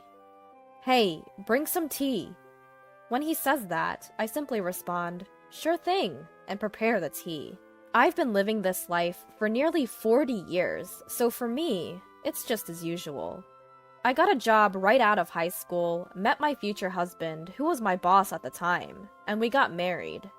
Being the youngest of 4 siblings with 3 older brothers and with my parents getting on in years, I wanted to get married early to give them some peace of mind. Plus, I was working in an office, but frankly, it wasn't a good fit. As someone with no higher education, I was worried if I could get another job. So, getting married and retiring seemed like the best option for me. When my marriage was settled, my parents were overjoyed and shed tears of happiness.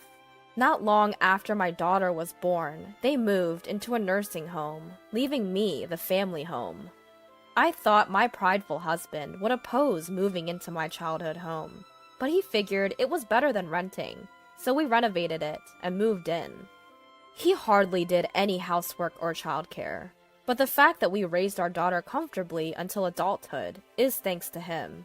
So I thought it was only natural to devote myself to my husband, until I saw that thing. With our daughter married and moved out, it's just the 2 of us in this house now. Our daughter, who lives nearby, checks in on us often, probably out of concern. She says she plans to continue working until she has kids. In our time, it was common for women to quit their jobs when they got married, but it seems times have changed. When I told her how impressive it is that she's doing all the housework for her husband and still working as she always has, she looked puzzled. "What are you talking about? We split the housework." Her husband, having lived alone before, can clean, do laundry, and cook. I knew he was capable when it came to work, but didn't expect him to be skilled at housework too. It's quite different from Dad. She laughed as she said that. It seems that her husband, as well as her father-in-law, are good at doing housework. Indeed, a far cry from our household. It was a shock to me, who had always thought it was natural for my husband to not do housework. By the way, Mom, I have a favor to ask. Turns out, she knows someone who runs a housekeeping service and is looking for more staff to expand the business. Mom, why don't you give it a shot? When she asked that, I was taken aback. I hardly have any work experience. I've never worked a day since I got married. Considering my age, I didn't think about working now, but when I heard that many people like me were working, I became a bit interested. Alright, I'll go and listen to the details next time. My daughter said that before she left. That night, when my husband came home, I told him about my daughter's visit and the home help service job. He looked at me incredulously and said, "You can't possibly go to work." After a pause, he added, "Karen, I have a business trip the day after tomorrow, so prepare my stuff." Another business trip? You've been having quite a few recently. Can't be helped, it's part of the job. In the past few years, my husband's business trips have become more frequent. He used to never go on them, but now it seems like he's gone at least once a month.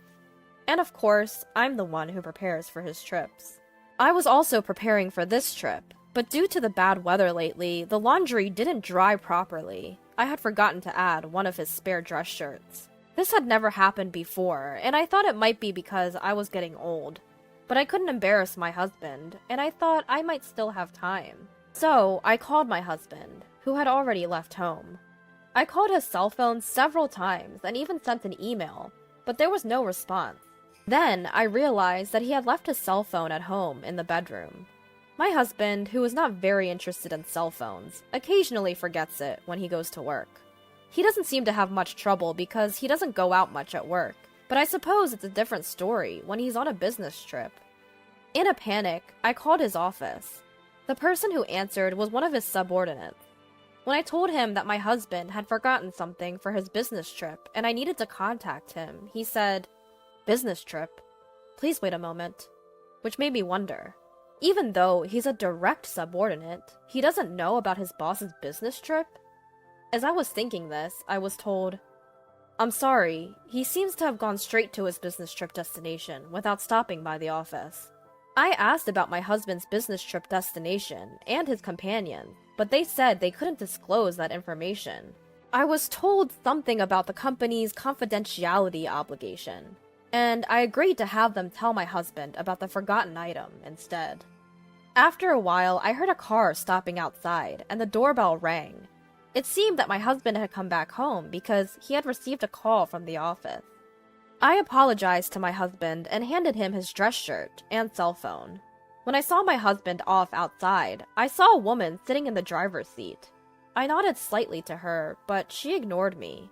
I watched my husband get into the car with a somewhat unpleasant feeling. My husband returned home 2 days later in the evening. As soon as he came back, he said, "Bath." But I hadn't started heating it yet. There was no notice of his return, so I had no idea when he would be back. Besides, it was earlier than his usual return time. Then my husband became grumpy and said, "Then let's eat first." So I quickly made dinner and served it. As I set the meal before my husband, I asked him, "How was your trip?" However, he barely responded.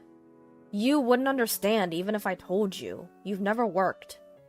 Words that belittled me seemed to come naturally from his lips. I let out a sigh. Claiming fatigue, my husband finished his meal and went straight to the bath and then the bedroom. Remembering my daughter's conversation, I called her and said, "I want to hear more about the housekeeping service job."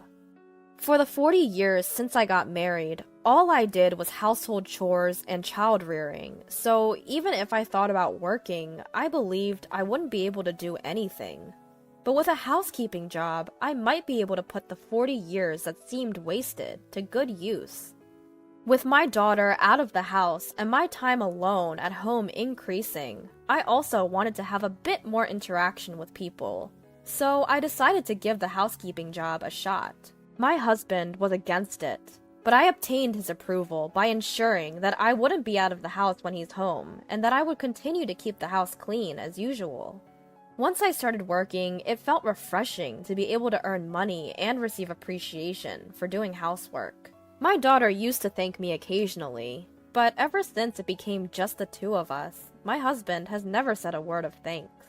When he comes home, all he asks for is bath or dinner. And when he's relaxing, just tea. For the first time, I started to resent him.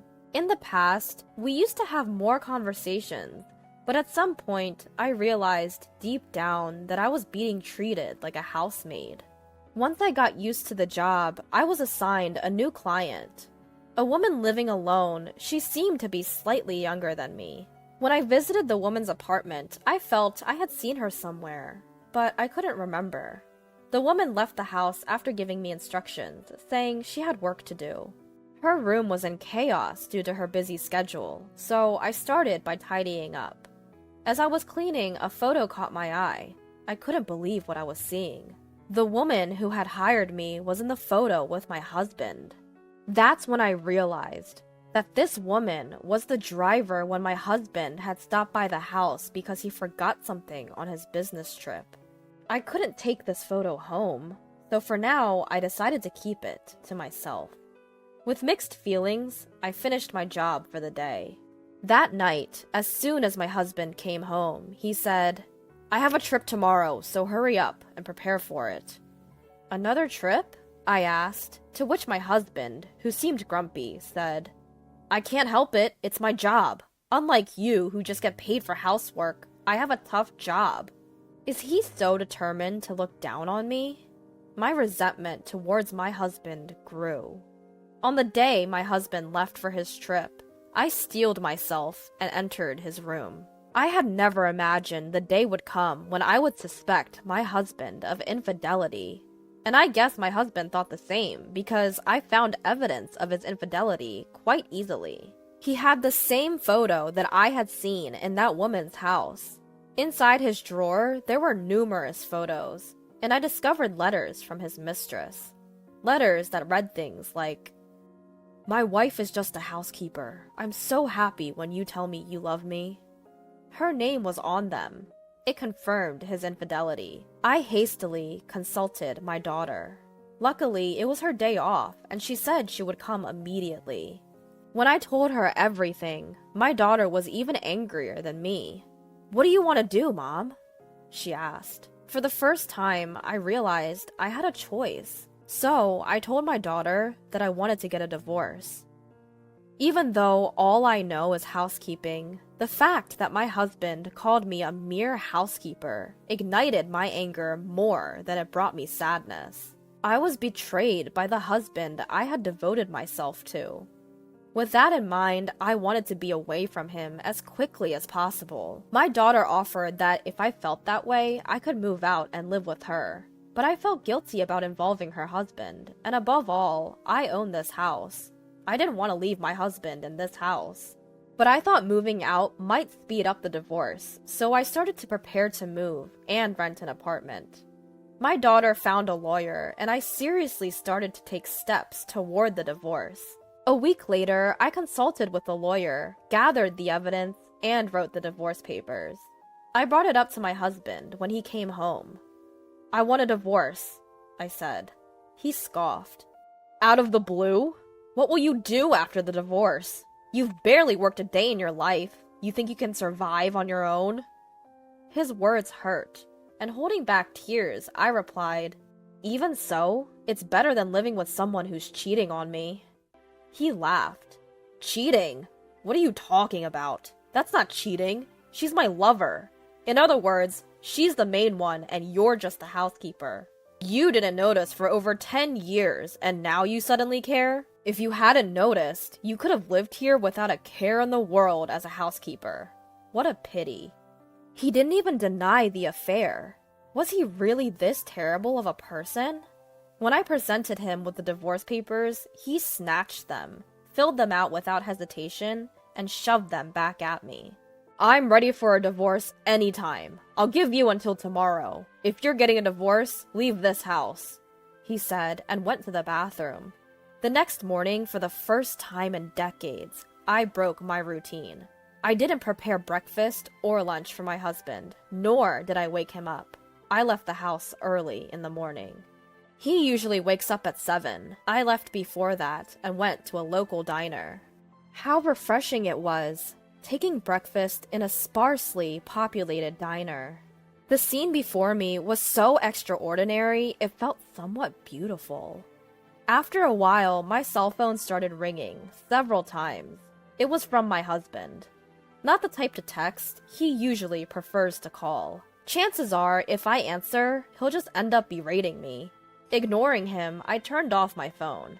After relaxing at the diner, I went to the local office. As soon as the office opened, I filed the divorce papers. While my husband was at work, I decided to go home and pack up my stuff. But surprisingly, my husband was still at home. Where the hell have you been? It's your fault I'm late. I can't go to work now, so I've said I gotta go to the hospital and take the day off. Well, it's not surprising a man who's never woken up by himself can't do it now. But taking the day off work, just like that, what an idea. I didn't feel like arguing with him, so I just ignored him and started packing. Ah, so you've decided to leave. From now on, I'll invite her over. Her must be his mistress. Is he planning to kick me out and live here with her? The moment I heard that, I reached my breaking point. So, you've been making a fool of me all this time. I've already consulted a lawyer. Be prepared, because I will definitely claim compensation for the affair. At this, my husband just laughed. A lawyer? I can hire a competent one anytime. You don't stand a chance. I was so frustrated being ridiculed like this, I was about to respond. Suddenly, my husband clutched his stomach and crouched down in pain. I wondered what was wrong, but it seemed like he was really in pain. For a moment, I thought of leaving him like that, but if I do, there might be repercussions against me. Seeing him in such pain, I called an ambulance. The ambulance arrived quickly. I answered their questions and watched over my husband. It was decided that he would be transported to the hospital. One of the paramedics looked at me and said, "Ma'am, you should get ready too." But I responded firmly, "I can't. We're strangers now." The paramedic looked puzzled, but perhaps sensing something, they transported my husband without me accompanying him. At that moment, my husband's face was pathetically funny. When I contacted my daughter, she agreed to go to the hospital. It seems my husband will be hospitalized for a while. I only heard that his life was not in danger, but didn't ask for more details.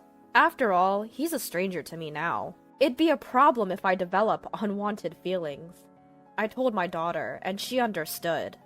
While continuing to pack, I found another photo of my husband with his mistress. Shockingly, it was hidden in the living room drawer. In that drawer were our wedding rings, and I couldn't tell if my husband had intentionally left it there or not. But realizing I hadn't noticed it until now, I felt something was wrong with me. At the same time, anger bubbled up within me again. I thought about leaving this house, but I wasn't going to let it end with me just walking away. My husband wasn't around, and I saw this as an opportunity to act. I moved all his belongings to a rented storage unit. Half a month later, when I started living in a new apartment and finished my work for the day, I found my phone filled with missed calls from my husband.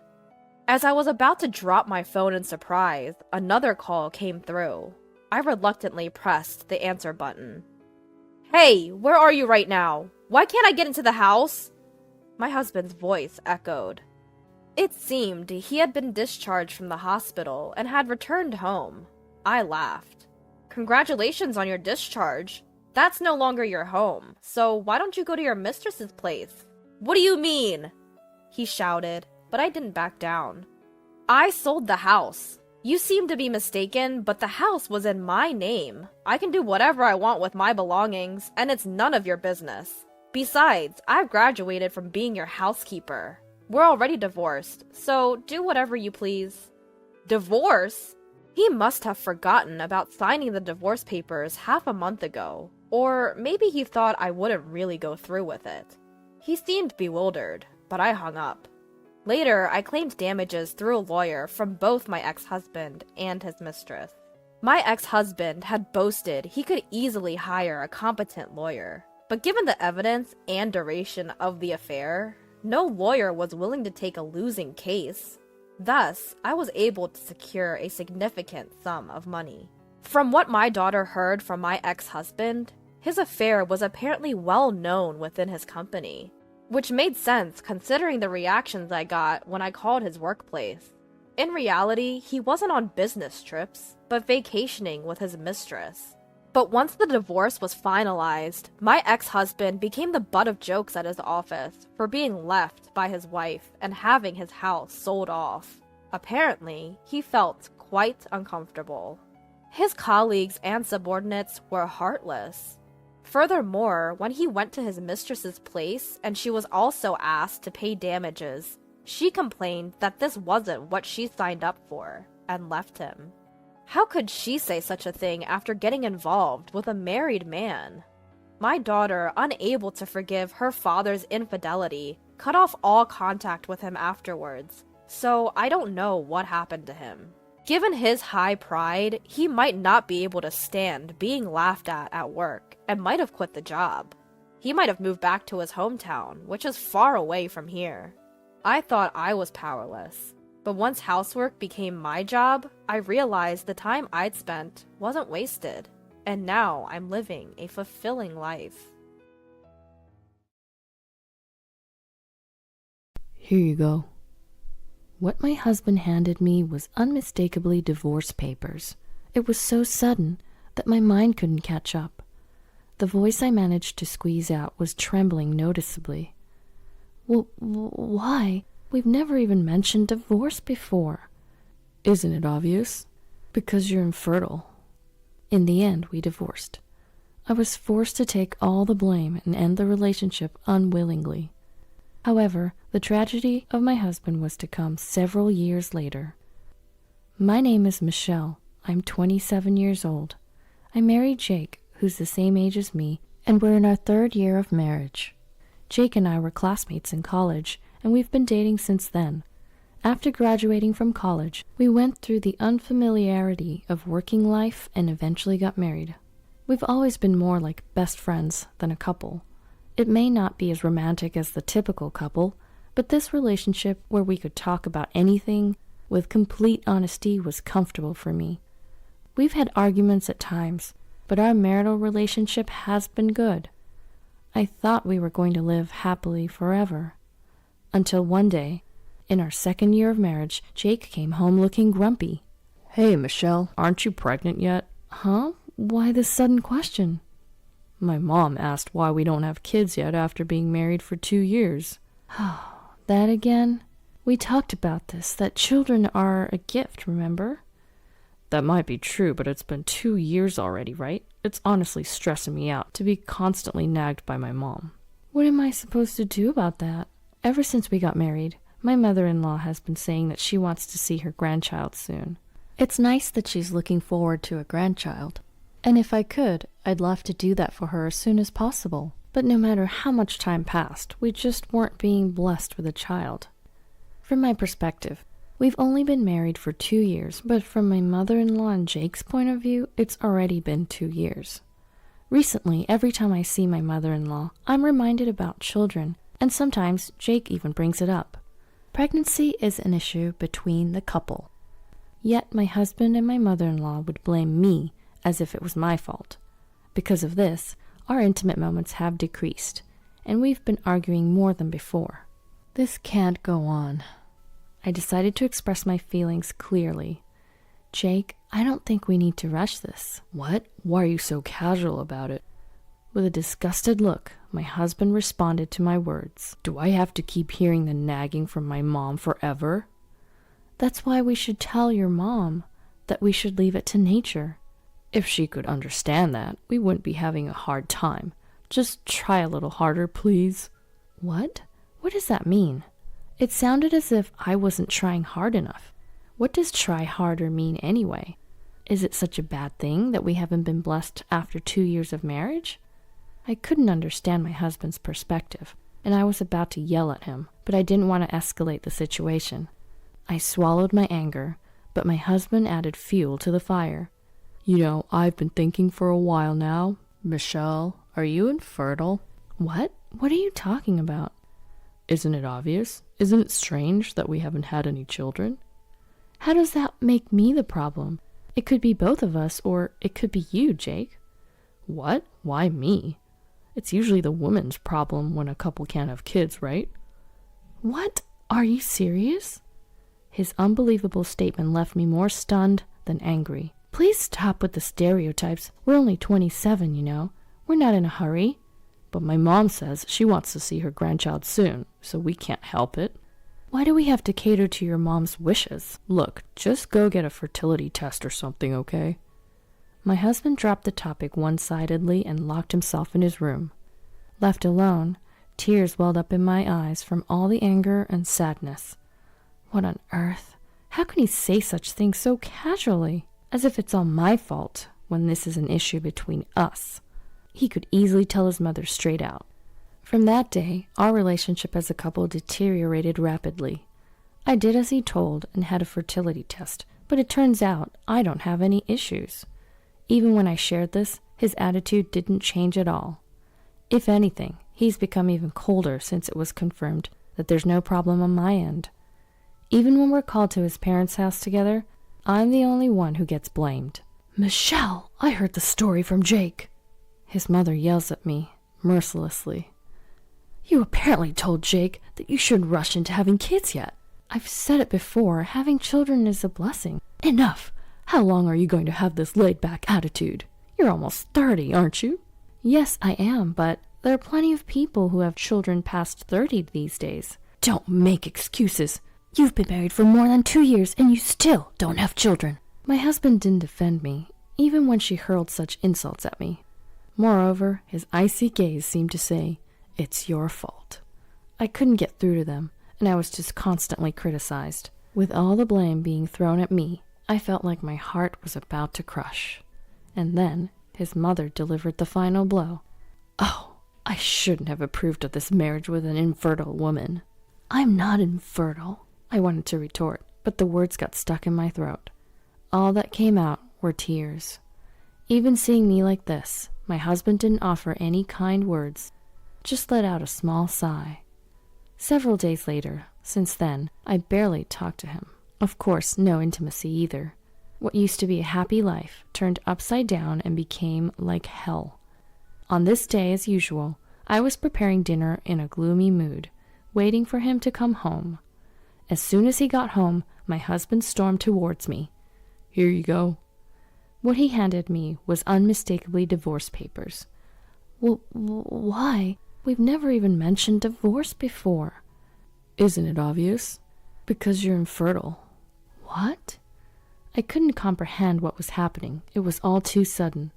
The voice I managed to squeeze out was trembling noticeably. Hold on, I told you, right? The tests showed that I'm not infertile. Then why can't we have kids? It doesn't make sense.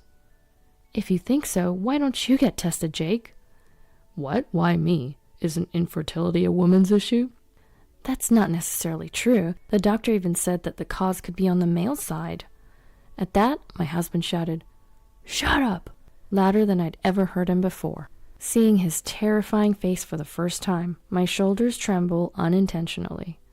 I was at a loss for words, and he calmly told me, There's no way the problem is with me. It's all your fault. But the hospital confirmed there's no issue with me. Shut up, you defective product. My mom was right to oppose our marriage. I'm embarrassed. I'm fed up with being married to a barren woman like you. How could you? Shut up and sign the divorce papers. I don't love you anymore. His cruel words made my head spin. Everything went dark before my eyes, and I no longer had the energy to retort. I filled out the divorce papers as told, and signed it.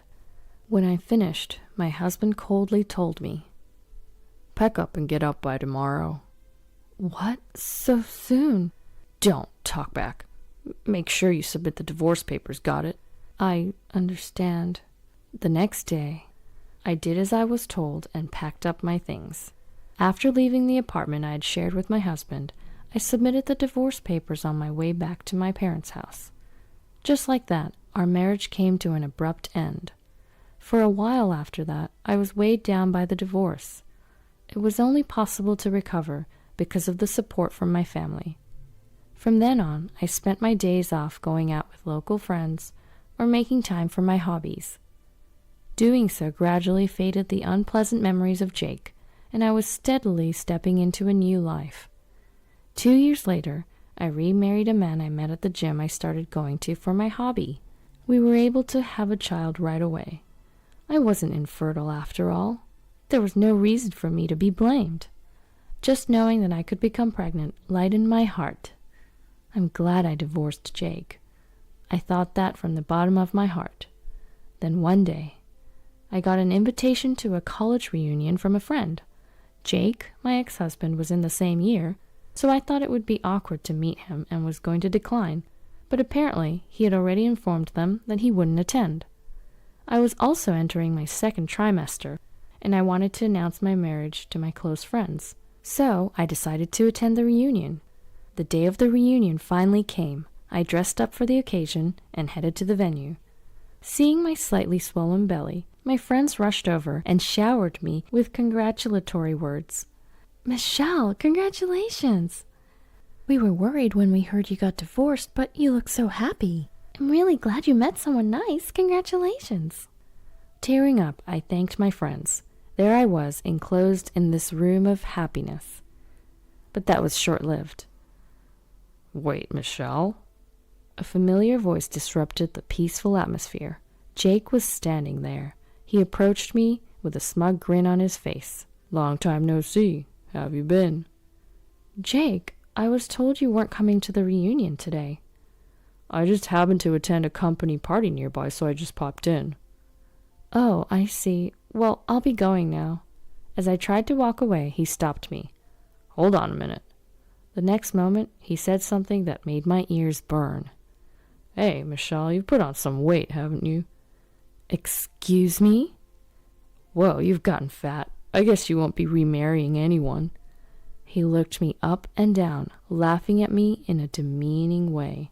In that moment, the tiny bit of feelings I had left towards him instantly turned into hate. Seeing me tremble in anger, my ex-husband mistakenly thought he'd won. Taking advantage of my silence, he started hurling insults at me. "Your belly is too big. You're a terrible woman." He's the terrible human being. I firmly told Jake, "This is a baby bump. I'm pregnant." At that remark, my ex-husband looked dumbfounded. He was likely unable to understand the situation, so I explained carefully. "Did you hear me? This isn't fat. There's a baby inside." What? What are you saying? There's no way." "Why not?" "Huh? Why are you so certain it's impossible?" Despite my harsh tone, Jake stammered, "Well, that's—" As if to settle old scores, I tauntingly retorted, "Are you trying to say that I am infertile?" "Well, that's what I thought. Isn't that why you couldn't get pregnant for so long?" "But here I am, remarried and expecting a child. Do you still think I'm infertile?" "Oh." From behind him a voice said, "Excuse me." There was an unfamiliar woman standing there. Upon seeing her, my ex-husband Jake visibly flinched. "Rachel, didn't I tell you to wait at the entrance?" "I just followed you because I was concerned. What's going on here?" "Oh." "Jake, didn't you say that you divorced because your ex-wife was infertile? That you loved each other but thought about each other's situation and decided on a peaceful divorce?" That's... From what I heard of your conversation, it doesn't seem like you had a peaceful separation at all." The two of them were descending into a scene of a television drama in front of me. It appeared that this woman named Rachel was Jake's current girlfriend. Upon noticing how I was, Rachel opened her mouth with an apologetic expression. I'm sorry for the sudden interruption. I'm Rachel. You're Michelle, right? The ex-wife? Yes, that's correct, but I heard from Jake that your infertility was the reason for your divorce, but that's not true, is it? And the part about a peaceful divorce? Well, that's a downright lie. After all, he arbitrarily decided that I was infertile and abruptly pushed the idea of divorce onto me. I thought so. It seemed that Rachel had been fed a convenient lie by Jake. She seemed to feel a certain degree of anger at the truth that had come from my mouth. Jake desperately began making excuses, trying to regain her trust. Even at this point, he was still just a man trying to save his own skin. No, Rachel, really, it was a peaceful divorce. That doesn't make sense, does it? Michelle said she was abruptly pushed into a divorce. But that's because she... But Michelle's pregnant now, isn't she? That's... I hope it isn't so, but you're not the cause of the infertility, are you, Jake? What? As she continued her questioning, Jake's face gradually turned pale. He probably never imagined that he might be blamed for the infertility. With that, my ex-husband Jake was totally dispirited. Still pale, he crumbled onto his knees right there. Voices of condemnation could be heard from the classmates who had witnessed the whole incident. Jake really messed up blaming his infertility on his wife. That's just nuts.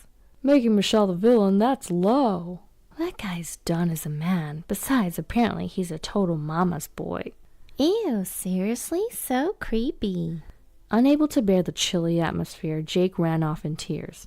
According to the rumors I heard later, Jake and Rachel ended their engagement right after that. He desperately tried to hold on to her, but it seemed Rachel wouldn't have it. Rachel couldn't forgive him, not just for lying, but for blaming me for the infertility. Although Jake was adamant that he had done nothing wrong, medical tests revealed that he was the one with fertility issues. Although it wasn't impossible for him to have a child, the verdict was nearly impossible under the current circumstances. Upon hearing the diagnosis, his mother disowned Jake in a rage, even though she adored her son. Well, she did want a grandchild so much, so it's understandable. And so their mother-son relationship reached its worst end. Both Jake and my former mother-in-law only thought about themselves, and this was the result. They brought it upon themselves, and they got what they deserved. Well, it's none of my business anymore. I couldn't care less about what fate befalls them. On the other hand, I recently gave birth to my first child without any issues. My baby is even more adorable than I imagined, and every day is filled with joy. My first pregnancy, my first time raising a child. There's a lot I don't know about, but I'm truly happy. I have nothing but gratitude for my husband, who gave me this happiness. Thank you for always being there for me. I expressed my words of gratitude to my husband, or rather, the words just slipped out of my mouth before I knew it. My husband then flashed a bright smile and said, "What are you talking about? It's only natural as a spouse, right?" "Perhaps that's true. Besides, you're the one that did all the work. Thank you for giving birth to such an adorable child," my husband told me while looking directly into my eyes. At his words, tears naturally started to fall. I'm the happiest person in the world. With a husband I love so much, and our adorable child will always be together.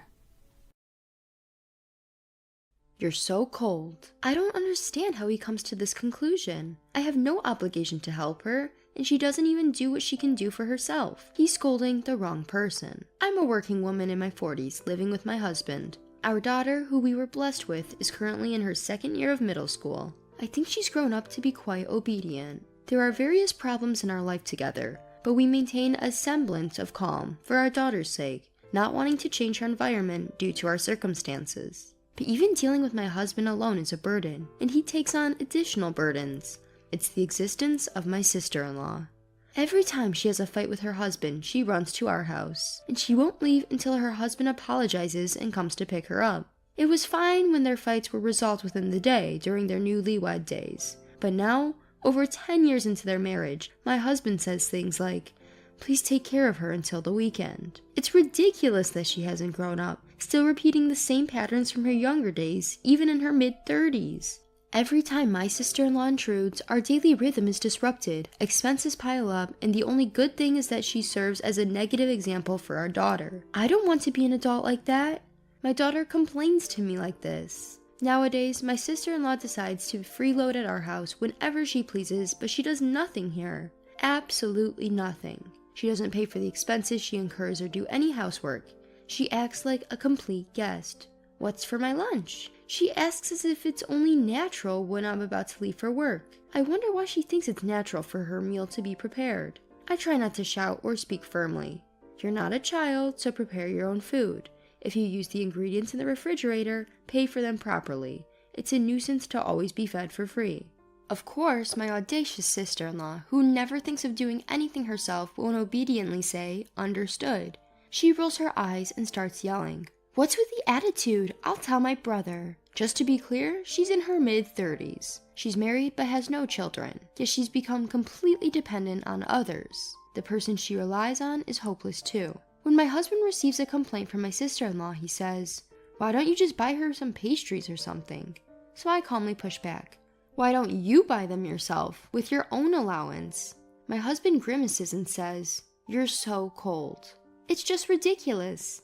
As I mentioned earlier, my sister-in-law doesn't help with housework, so when her stay becomes longer, she puts her dirty underwear in the laundry basket as if it's only natural. Of course, she never asked. She thinks it's only natural for me to do it and for her to have it done.